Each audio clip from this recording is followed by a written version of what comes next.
Wealth taxes could raise £10 billion to help plug the Tories' budget hole, says economists. We're going to read into this more from The Guardian, you guys. Let's go.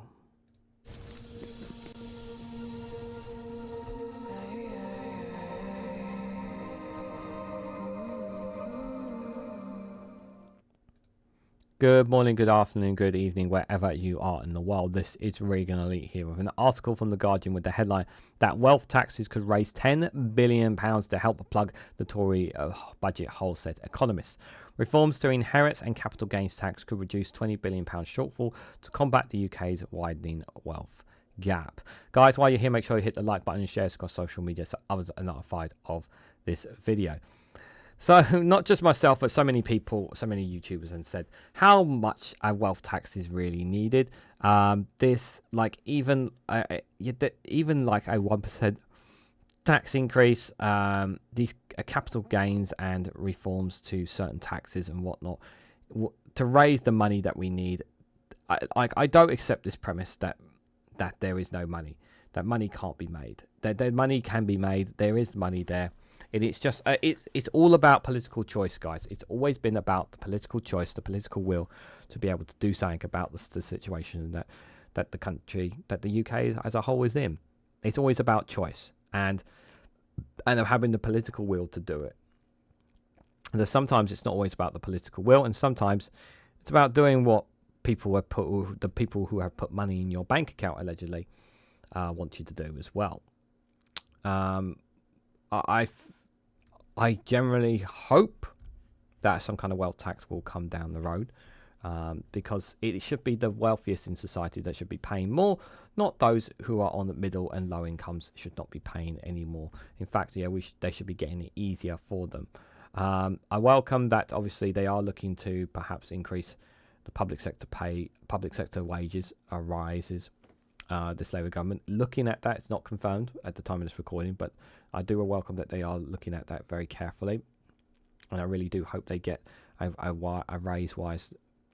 pay rise that will obviously be something that will be in their interests, as opposed to a Tory government that just spits its toys out the pram, saying that they don't want to give any more money to them.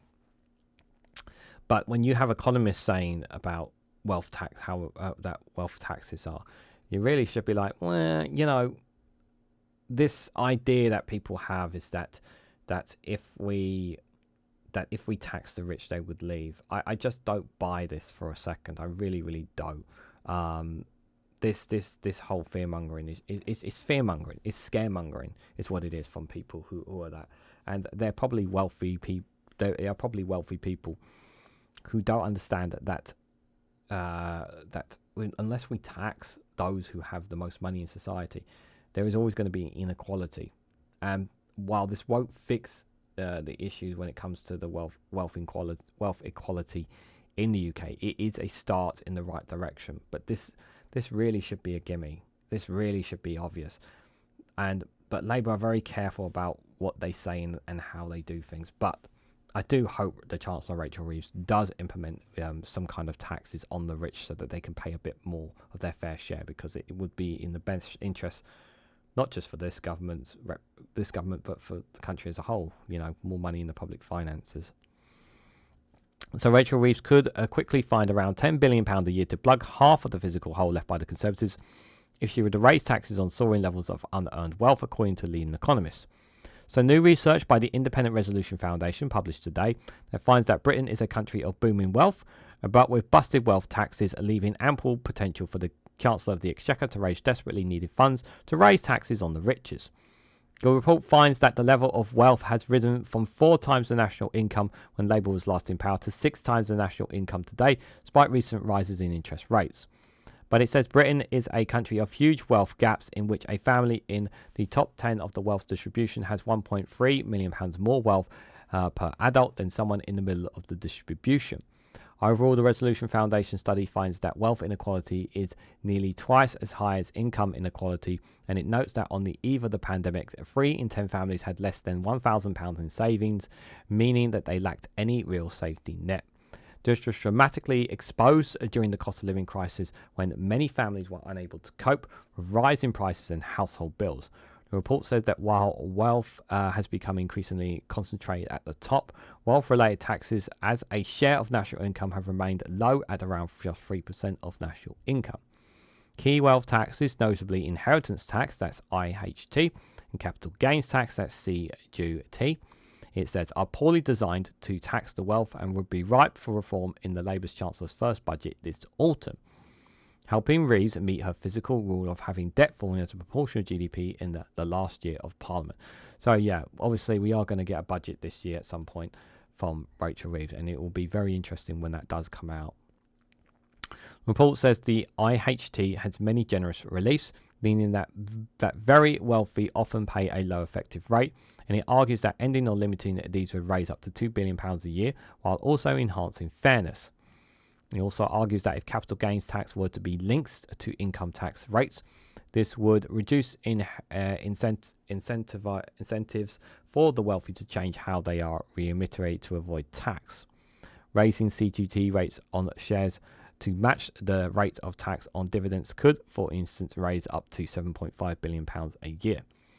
Together, these two moves, bringing in £9.5 billion a year, could help Reeves as she faces up to tough challenges on public spending. Simon Pittaway, senior economist at the Resolution Foundation, said, for decades Britain has been riding the wave of wealth boom, and that one that has been slightly deflated by the recent rise in interest rates. As a result, wealth has increased 4 times the national income when Labour was last in office to 6 times national income today. But too many families have missed out on this wealth boom. Over 1 in 4 people said they wouldn't be able to pay unexpected expenses of £850, highlighting that too many families lack basic financial safety nets that even moderate levels of wealth can provide. Wealth taxes have failed to catch up too. Modernising our wealth tax, removing leakages and restoring behaviour could improve the efficiency of our tax system and raise vital revenue for the exchequer. Stuart Adams, senior economist for the Institute of Fiscal Studies, said it will certainly be possible for the government to raise a few £1 billion and reform both capital gains tax and inheritance tax. Both taxes, he said, include current relief, are hard to justify, such as the way pensions pots are exempt from inheritance tax at death. There's going to be people who are going to be upset either way. Whatever the Chancellor decides to do to raise the income that she needs, to raise the money that is needed for the cost of living crisis, for many, many things, many projects out there.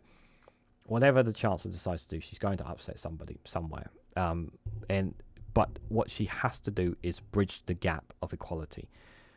She really, really needs to do that. Whether she will or not, obviously, it will remain to be seen. I really hope she does. I do hope they introduce, they plug these loopholes that some of the people in wealthiest in society, so they pay a bit more fair share of tax. It's really not that hard. Not that hard for them to pay a little bit more. It really is not. All their money is doing just sitting in shares and assets and whatnot. Like, just tax them a little bit more. Just tax them a little bit more. Like me personally, I'd rather just whack it up really, really high, but I know that would scare people off. But we need more income. We need more income, and those in the wealthiest in society need to pay their fair share. Now, obviously, I'm not an expert in any way, any shape or form on taxes, as you guys know. So if you guys want to give me a bit of a rundown in the comments a bit more about taxes, please feel free to do so. But what I will say is that what I do know is that the wealthiest in society should be paying far more than any other levels. Those who are who are medium income, shall we say, those who are on the lowest of income should be paying little to no tax at all. But what do you guys think? What do you guys make of this? What do you guys make of what the economists have said here about this? Reforming the tax system a little bit as well could be an idea. Let me know your thoughts and more about this in the comment section down below. If you found this video interesting, please hit the like button. We greatly appreciate it. Share it across social media so others are notified of this video, and subscribe because it really does help support the channel. And if you want to go one step further, financially support me and the work that I do here, you can do so by becoming a YouTube member for as little as 99p, or join me on Rumble or Patreon for exclusive content on those platforms. So thank you all so much for watching, and I hope to catch you all very, very soon.